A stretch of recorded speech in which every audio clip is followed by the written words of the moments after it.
오늘은 윤석열 대통령이 홍준표 대구시장을 만나 조언을 구한 이유에 대해 알아보겠습니다.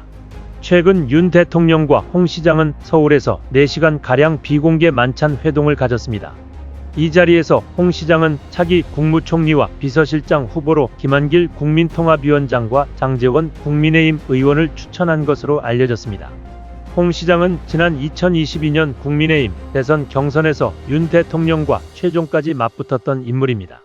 또한 이번 총선에서 여당의 참패 이후 한동훈 전 국민의힘 비상대책위원장을 비판하는 등 당내에서 비판적인 목소리를 내왔습니다. 이런 홍 시장의 행보는 여당 내에서도 대통령에 대해 예스맨이 아닌 비판자로서의 역할을 해왔다고 볼 수 있습니다. 이런 상황에서 윤 대통령이 홍 시장의 조언을 구한 것은 매우 의미심장합니다. 총선에서 범야권이 192석을 확보하면서 야당과의 소통과 협력이 중요해진 상황인데요. 우선 윤 대통령이 당내의 비판적인 목소리에도 귀를 기울이고 다양한 의견을 수렴하려는 자세를 보여준 것으로 해석될 수 있습니다. 홍 시장은 차기 총리로 야당과 소통이 가능하고 야심이 없는 인물을, 차기 비서실장은 정무 감각이 있고 충직한 인물을 추천했다고 합니다. 이는 현재의 정치 지형을 고려한 제안으로 국민 통합을 위해서는 이런 인물들이 필요하다는 판단으로 보입니다. 저는 이 시점에서 윤 대통령이 야당과 협치하는 모습도 보여야 할 필요가 있다고 생각합니다. 왜냐하면 총선이 국민의 선택이라는 점을 잊어서는 안 되기 때문입니다.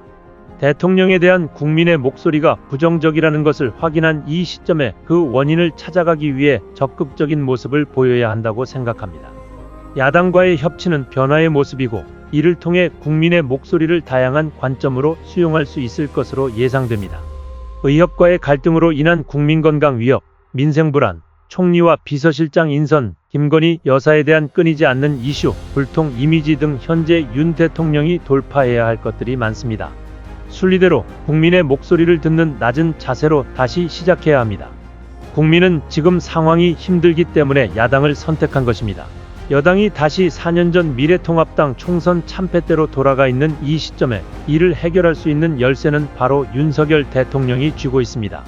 앞으로 윤 대통령이 어떤 인선을 단행하고 야당 및 당내 비판 세력과 어떻게 소통해 나갈지 주목됩니다. 다양한 의견을 수렴하고 협치를 이뤄내는 모습을 보여준다면 국민들의 신뢰를 얻고 국가 발전을 이끌어낼 수 있을 것입니다. 시청해 주셔서 감사합니다.